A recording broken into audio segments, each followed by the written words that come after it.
Capítulo 10. El obispo en presencia de una luz desconocida. En una época un poco posterior a la fecha de la carta citada en las páginas precedentes, hizo una cosa que, según voz pública de la ciudad, había sido aún más arriesgada que su paseo a través de las montañas de los bandidos. Había cerca de Digne, en el campo, un hombre que vivía solitario. Este hombre, digamos de corrido la palabra temible, era un antiguo convencional. Se llamaba G. Hablábase del convencional G, en el mundillo de Digne, con una especie de horror. Un convencional. ¿Os podéis figurar esto? Eso existía en el tiempo en que todo el mundo se tuteaba, y en que se decía, ciudadano. Aquel hombre era poco más o menos un monstruo. No había votado la muerte del rey, pero casi lo había hecho. Era un casi regicida. Había sido terrible. Como, a la vuelta de los príncipes legítimos, no se había llevado a aquel hombre ante un tribunal prebostal. No se le hubiera cortado la cabeza, es cierto. Es menester usar de la clemencia, bueno. Pero, cuando menos, un destierro perpetuo. Un ejemplo, vaya. Etcétera, etcétera. Era un ateo de antaño, como toda la gente de entonces. Habladurías de gansos acerca del buitre. Era, en realidad, un buitre, G. Sí, se lo juzgaba por lo que había de un año en su soledad. Al no haber votado la muerte del rey, no había sido comprendido en los decretos de destierro, y había podido permanecer en Francia. Habitaba a 3/4 de hora de la ciudad, lejos de toda vivienda, separado de todo camino, en no sé qué retiro perdido en un valle semisalvaje. Tenía allí, decían, una especie de campo y un agujero, una madriguera. Ni un vecino, ni siquiera transeúntes. Desde que vivía en aquel valle, el sendero que conducía hasta allí, había desaparecido bajo la hierba. Se hablaba de aquel lugar como de la casa del verdugo. Sin embargo, el obispo pensaba y, de cuando en cuando, mirando al horizonte hacia el lugar en que un grupo de árboles señalaba el valle del anciano convencional, decía, allí hay un alma que está sola. Y en el fondo de su pensamiento, añadía, yo debía hacerle una visita. Pero, confesémoslo. Esta idea, a primera vista muy natural, se le presentaba, después de un momento de reflexión, como extraña, imposible y casi repugnante. Pues, en el fondo, compartía la impresión general, y el convencional le inspiraba, sin que él se diera cuenta clara, este sentimiento que es como la frontera del odio, y que expresa también la palabra repulsión. Sin embargo, la sarna del cordero, debe alejar al pastor. No. Pero, ¿qué cordero? El buen obispo estaba perplejo. Algunas veces se encaminaba hacia aquel lado, pero luego retrocedía. Por fin, un día esparcióse por la ciudad el rumor de que una especie de pastorcillo, que servía al convencional G. en su vivienda, había ido a buscar un médico. Que el viejo malvado se moría. Que la parálisis se había apoderado de él, y que no pasaría de aquella noche. Gracias a Dios. Añadían algunos. El obispo tomó su báculo, se puso su balandrán, a causa de estar su sotana un tanto raída, como ya hemos dicho, y también a causa del viento de la noche, que no tardaría en soplar, y partió. El sol declinaba y rozaba casi el horizonte, cuando el obispo llegó al lugar excomulgado. Reconoció, en un latir un tanto más apresurado del corazón, que se hallaba cerca del cubil de la fiera. Saltó un foso, franqueó un seto, subió una escalera, entró en un cercado, dio algunos pasos atrevidamente y, de repente, en el fondo de un erial, tras una maleza, divisó la caverna. Era una cabaña baja, pobre, pequeña y limpia, con un emparrado en la fachada. Delante de la puerta, en un viejo sillón de ruedas, sillón de aldeano, había un hombre de cabellos blancos, que sonreía mirando al sol. Cerca del anciano sentado, hallábase en pie un muchachito, el pastorcillo. Tendía al anciano una vasija con leche. Mientras el obispo miraba al anciano, este alzó la voz. Gracias, dijo, nada necesito ya. Y su sonrisa se separó del sol, para fijarse en el niño. El obispo avanzó. Al ruido que hizo al andar, el anciano sentado volvió la cabeza y su rostro expresó toda la sorpresa que se puede sentir tras una larga vida. Desde que vivo aquí, es esta la primera vez que alguien entra en mi casa. ¿Quién sois, señor? El obispo respondió. Me llamo Bienvenu Miriel. Bienvenu Miriel. He oído pronunciar este nombre. ¿Seréis vos a quien el pueblo llama Monseñor Miriel? Yo soy. El anciano continuó con una semisonrisa. En este caso, sois mi obispo. Un poco. Entrad, señor. El convencional tendió la mano al obispo, pero este no la tomó y limitóse a decir: celebro mucho de ver que me había engañado. En verdad, no parece que estéis enfermo. Señor, replicó el anciano, voy a curarme por completo. Hizo una pausa y añadió: moriré dentro de 3 horas. Luego, continuó: soy un poco médico y sé cómo se acerca la última hora. Ayer solo tenía los pies fríos. Hoy el frío alcanza hasta las rodillas. Ahora lo siento que sube hasta la cintura. Cuando llegue al corazón, me acabaré. El sol es hermoso, ¿verdad? He hecho que me traigan aquí, para dirigir una postrer mirada sobre las cosas. Podéis hablarme, esto no me fatiga. Habéis hecho bien en venir a mirar a un hombre que va a morir. Es bueno que en este momento tenga testigos. Cada cual tiene sus manías. Yo hubiera querido llegar hasta el alba. Pero sé que me quedan apenas 3 horas. Será de noche. Y en verdad, ¿qué importa? Acabar es una cosa sencilla. No se necesita la mañana para esto. Sea. Moriré de noche. El anciano volvióse hacia el pastor. Ve a acostarte. Has velado la otra noche. Estás cansado. El niño entró en la cabaña. El anciano lo siguió con la mirada y añadió, como hablando para sí mismo: mientras él duerme, yo moriré. Los 2 sueños pueden hacer buena vecindad. El obispo no estaba conmovido, como parece que debiera estarlo. No creía sentir a Dios, en aquella manera de morir.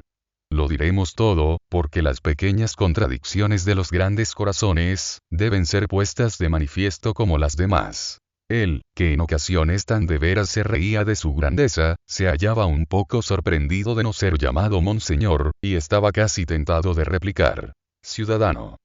Asaltóle un capricho de grosera familiaridad, bastante común en los médicos y en los sacerdotes, pero que en él no era habitual. Después de todo, aquel hombre, aquel convencional, aquel representante del pueblo, había sido un poderoso en la tierra. Por primera vez en su vida, acaso, el obispo se sintió con humor de ser severo.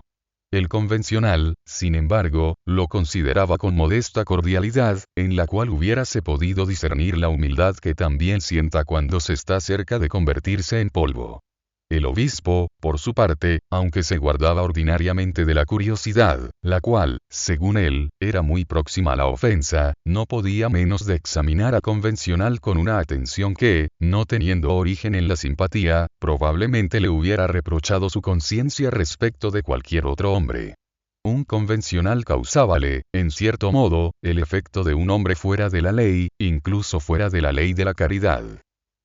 Tranquilo, con la cabeza derecha y la voz vibrante, era uno de estos grandes octogenarios que son la sorpresa del fisiólogo. La revolución ha contado muchos de estos hombres proporcionados a su época. En aquel anciano, adivinábase el hombre de prueba.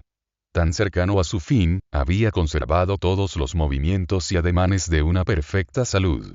Había en su golpe de vista claro, en su acento firme, en su robusto movimiento de hombros, con que desconcertar a la muerte. Azrael, el ángel mahometano del sepulcro, hubiérase vuelto atrás y creído que se equivocaba de puerta. Parecía morir porque quería. Había libertad en su agonía. Únicamente las piernas estaban inmóviles. Las tinieblas lo sujetaban por allí. Los pies estaban muertos y fríos, y la cabeza vivía con toda la potencia de la vida. Y aparecía en plena lucidez.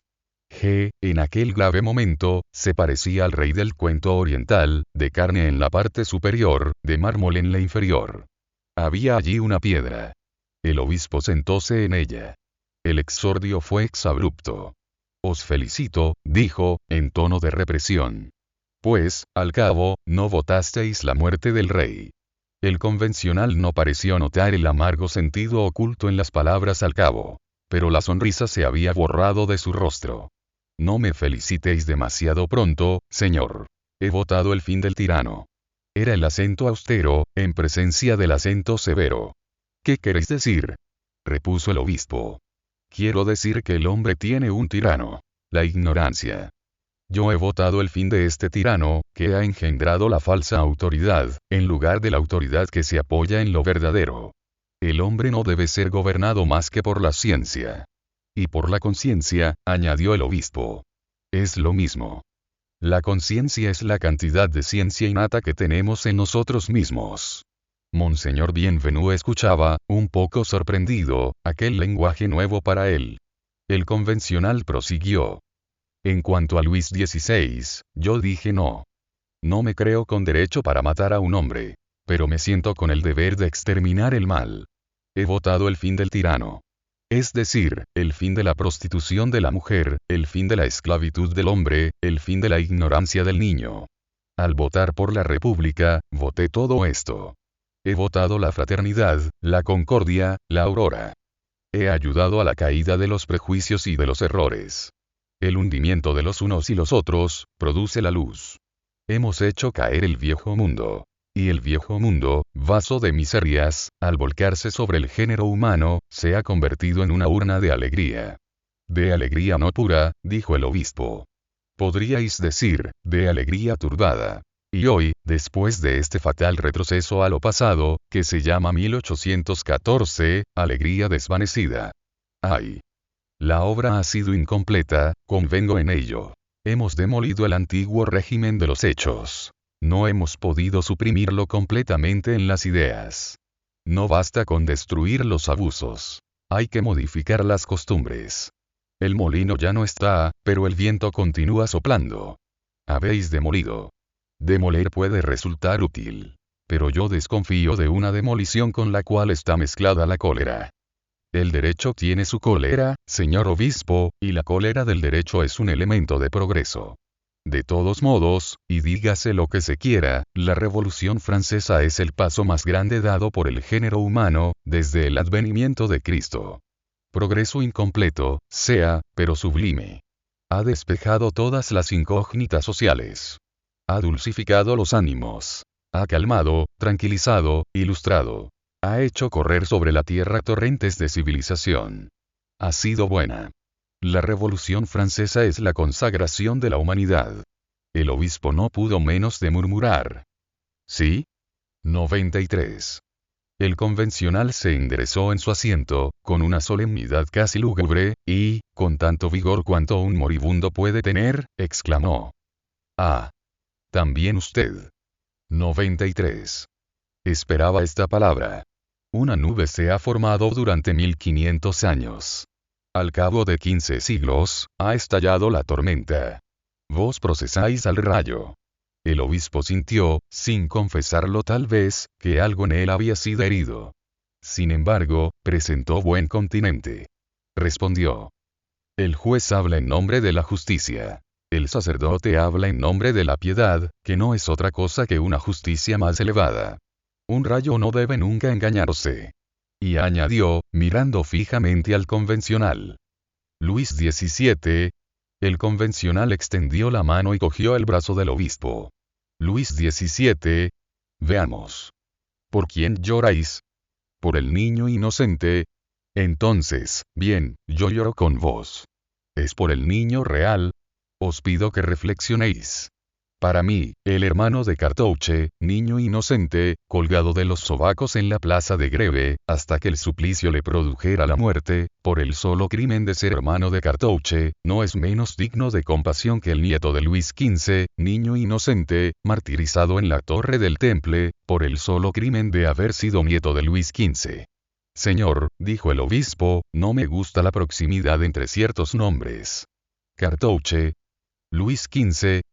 ¿Por cuál de los dos clamáis? Hubo un momento de silencio. El obispo se arrepentía casi de haber ido y, sin embargo, sentíase vaga y extrañamente conmovido. El convencional continuó. Ah, señor obispo. No os gusta la aspereza de la verdad. Cristo la amaba. Tomaba un látigo y limpiaba el templo. Su látigo, lleno de relámpagos, era un rudo declarador de verdades. Cuando él exclamaba, Sinite parvulos, no distinguía entre los niños. No se hubiera incomodado al acercarse el niño de Barrabás, al niño de Herodes. Señor, la inocencia tiene su corona en sí misma. La inocencia nada gana con ser alteza. Tan augusta es desarrapada como flor delisada. Es verdad, dijo el obispo, en voz baja. Insisto, continuó el convencional G. Me habéis nombrado a Luis XVII. Entendámonos. Lloremos por todos los inocentes, por todos los mártires, por todos los niños. Lo mismo por los de arriba que por los de abajo. Convenido. Pero, entonces, ya os lo he dicho, es preciso remontarnos más arriba del 93. Y nuestras lágrimas deben comenzar antes de Luis XVII. Lloraré con vos por los hijos de todos los reyes, con tal de que vos lloréis conmigo por todos los hijos del pueblo. Lloro por todos, dijo el obispo. Por igual. Exclamó G. Y si la balanza debe inclinarse, que sea del lado del pueblo. Hace más tiempo que sufre. Hubo un nuevo silencio. Fue el convencional quien lo rompió. Se levantó, apoyándose sobre un codo, cogió, entre el pulgar y el índice replegado, un poco de su mejilla, como se hace maquinalmente cuando se interroga y se juzga, e interpeló al obispo con una mirada llena de todas las energías de la agonía. Fue casi una explosión. Sí, señor, hace mucho tiempo que el pueblo sufre. Y luego, no es solo esto. ¿A qué venís a preguntarme y hablarme de Luis XVII? Yo no os conozco. Desde que estoy en este país, he vivido en este retiro, sin salir nunca de aquí y sin ver a nadie más que a este niño que me sirve. Vuestro nombre, es verdad, ha llegado hasta mí confusamente y, debo decirlo, no mal pronunciado. Pero esto nada significa. Las gentes hábiles tienen tantas maneras de hacerse lugar entre el bueno del pueblo.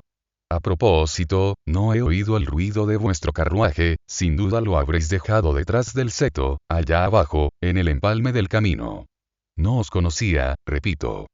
Me habéis dicho que sois el obispo, pero esto no me informa en absoluto sobre vuestra personalidad moral. En suma, os repito mi pregunta. ¿Quién sois? Sois un obispo, es decir, un príncipe de la iglesia, uno de estos hombres dorados, blasonados, ricos, que tienen gruesas prebendas, el obispo de Digne, 15.000 francos fijos, 10.000 francos eventuales. En total, 25.000 francos, que tienen buena mesa, que tienen libreas. Que comen pollo los viernes, que se pavonean, con lacayos delante y lacayos detrás, en berlina de gala, que tienen palacios, y que andan en carroza en nombre de Jesucristo, que andaba con los pies desnudos. Vos sois un prelado. Rentas, palacios, lacayos, caballos, buena mesa, todas las sensualidades de la vida. Tenéis esto como los demás y, como los demás, gozáis de ello. Está bien, pero todo esto dice demasiado, o no lo bastante. Esto no me ilustra sobre vuestro valor intrínseco y esencial, sobre vos, que venís con la pretensión probable de traerme la sabiduría. ¿A quién es a quien hablo? ¿Quién sois vos? El obispo bajó la cabeza y repuso. Vermisum. Un gusano en carroza.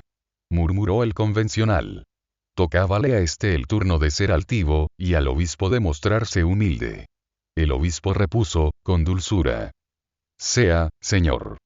Pero explicadme cómo mi carruaje, que está a 2 pasos detrás de los árboles, cómo mi buena mesa y los pollos que como los viernes, cómo mis 25.000 francos de renta, cómo mis palacios y mis lacayos, prueban que la piedad no es una virtud, que la clemencia no es un deber, y que el 93 no fue inexorable. El convencional se pasó la mano por la frente, como para apartar una nube. Antes de contestaros, dijo, os ruego que me perdonéis. Acabo de cometer una falta, señor. Estáis en mi casa, sois mi huésped. Os debo cortesía. Discutís mis ideas y yo debo limitarme a rebatir vuestros razonamientos. Vuestras riquezas y vuestros goces son ventajas que tengo sobre vos en el debate, pero no sería de buen gusto servirme de ellas. Os prometo no volver a usar de ellas. Y yo os lo agradezco, dijo el obispo. G. replicó. Volvamos a la explicación que vos me pedíais. ¿Dónde estábamos? ¿Qué me decíais? ¿Que el 93 fue inexorable? Inexorable, sí, afirmó el obispo. ¿Qué pensáis de Marat, batiendo palmas a la guillotina? ¿Qué pensáis vos de Bossuet, cantando el Te Deum sobre las dragonadas? La respuesta era dura, pero alcanzaba su objeto con la rigidez de una punta de acero. El obispo se estremeció. No se le ocurrió contestación alguna, pero lo asustaba aquel modo de nombrar a Bossuet. Los mejores espíritus tienen sus fetiches, y, a veces, se sienten vagamente maltrechos de las faltas de respeto de la lógica. El convencional empezaba a jadear. El asma de la agonía, que se mezcla con los últimos alientos, le entrecortaba la voz. Sin embargo, tenía aún una perfecta lucidez de inteligencia en sus ojos. Continuó. Digamos aún algunas palabras. Fuera de la revolución, que, tomada en conjunto, es una inmensa afirmación humana, el 93, ay. Es una réplica. Vos lo encontráis inexorable, mas, y toda monarquía, señor. Carrier es un bandido. Pero, ¿qué nombre dais a Montrevel? Fou, Quiertinville es un bribón, pero ¿qué opináis de Lamoy, non Baville? Maillard es terrible, pero ¿y Saul Xtaban, Nes? El padre Duchesne es feroz, pero ¿qué epíteto concederíais al padre Letellier? Jourclan Cupetete es un monstruo, pero no tanto como el marqués de Louvois. Señor, compadezco a María Antonieta, archiduquesa y reina, pero compadezco también a aquella pobre mujer hugonote que, en 1685, en tiempo de Luis el Grande, señor, fue atada a un poste, desnuda hasta la cintura, y su hijo mantenido a cierta distancia. El pecho de la madre se llenaba de leche y su corazón de angustia, mientras el niño hambriento y pálido, agonizaba y gritaba. Y el verdugo decía a aquella mujer, madre y nodriza. Abjura. Dándole a elegir entre la muerte de su hijo y la muerte de su conciencia. ¿Qué decís de este suplicio de Tántalo, aplicado a una madre? Señor, recordad esto. La Revolución Francesa ha tenido sus razones. Su cólera será absuelta por el porvenir. Su resultado es el mundo mejor. De sus más terribles golpes brota una caricia para el género humano. Abreviaré. Concluiré.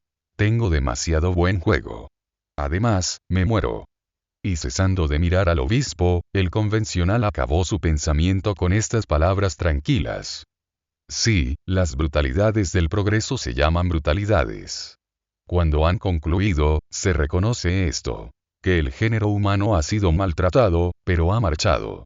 El convencional ni siquiera sospechaba que acababa de tomar por asalto, uno tras otro, todos los atrincheramientos interiores del obispo. Sin embargo, quedaba uno. Y de este atrincheramiento, supremo recurso de la resistencia de Monseñor Bienvenu, brotaron estas frases en las que apareció toda la rudeza del principio de la conversación. El progreso debe creer en Dios. El bien no puede tener un servidor impío. Es mal conductor del género humano el que es ateo. El viejo representante del pueblo no respondió. Fue sacudido por un temblor. Miró al cielo, y una lágrima germinó lentamente en aquella mirada.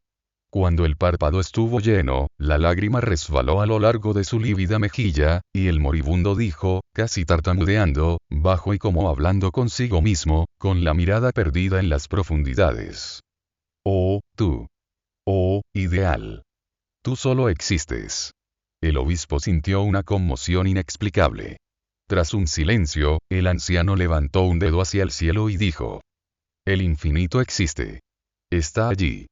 Si el infinito no tuviera un yo, el yo sería su límite. No sería infinito. En otros términos, no existiría. Pero existe. Luego hay un yo. Este yo del infinito es Dios.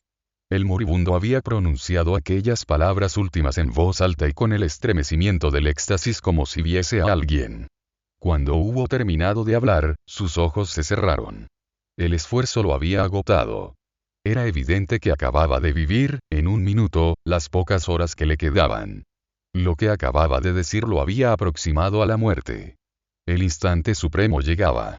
El obispo lo comprendió. El tiempo apremiaba. Había ido allí como sacerdote. De la extremada frialdad, había pasado por grados a una extremada emoción. Contempló aquellos ojos cerrados, tomó aquella mano vieja y helada, y se inclinó hacia el moribundo. Esta hora es la de Dios. ¿No creéis que sería una pena que nos hubiéramos encontrado en vano? El convencional volvió a abrir los ojos. Una gravedad, en la que había algo de sombra, se pintó en su semblante. Señor obispo, dijo con una lentitud que acaso provenía de la dignidad de alma, más que del desfallecimiento de las fuerzas. He pasado mi vida en la meditación, el estudio y la contemplación. Tenía 60 años, cuando mi país me llamó y me ordenó que me mezclara en sus asuntos. Obedecí. Había abusos, los combatí. Había tiranías, las destruí. Había derechos y principios, yo los proclamé y los confesé. El territorio estaba invadido, yo lo defendí. Francia estaba amenazada, le ofrecí mi pecho. No era rico, soy pobre. He sido uno de los dueños del Estado. Las cajas del banco estaban llenas de plata y oro, hasta tal punto que fue necesario apuntalar las paredes, casi próximas a hundirse con el peso de los metales preciosos. Y, entre tanto, yo comía en la calle del Árbol Seco, por 22 sueldos el cubierto. He socorrido a los oprimidos, he aliviado a los que padecían. He desgarrado la sábana del altar, pero ha sido para vendar las heridas de la patria. He sostenido siempre la marcha progresiva del género humano hacia la luz, y he resistido algunas veces los progresos crueles. En ocasiones, he protegido a mis propios adversarios, vuestros amigos.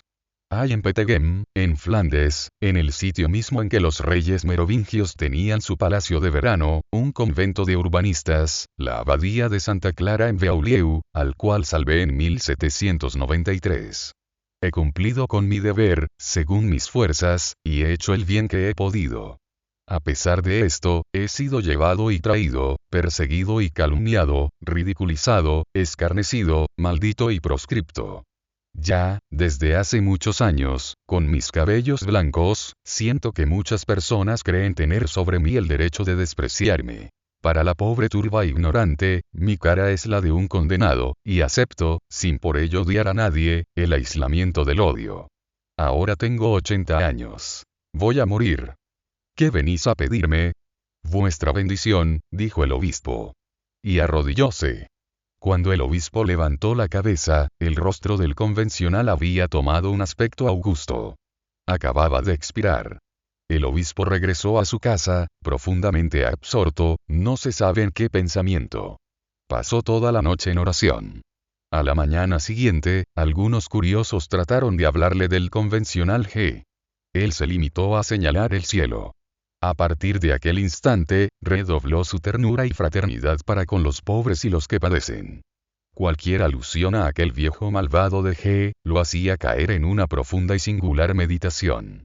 Nadie podría decir que el paso de aquel espíritu ante el suyo, y el reflejo de aquella gran conciencia sobre la suya, no había influido algo en su proximidad a la perfección. Aquella visita pastoral, fue, naturalmente, una ocasión de murmuraciones en las pequeñas charlas locales. ¿Es acaso el lugar de un obispo, la cabecera de semejante moribundo? Evidentemente, allí no se podía esperar conversión alguna. Todos estos revolucionarios son relapsos. Entonces, ¿por qué ir allí? ¿Qué tenía que hacer? Preciso es que tuviera gran curiosidad de ver cómo se lo llevaba el diablo. Un día, una viuda de la variedad impertinente que se cree espiritual, le dirigió aquella frase. Monseñor, la gente se pregunta cuándo tendrá vuestra grandeza el bonete rojo. Oh. Oh. He aquí un color mayor, respondió el obispo. Felizmente, los que lo desprecian en un bonete, lo veneran en un sombrero.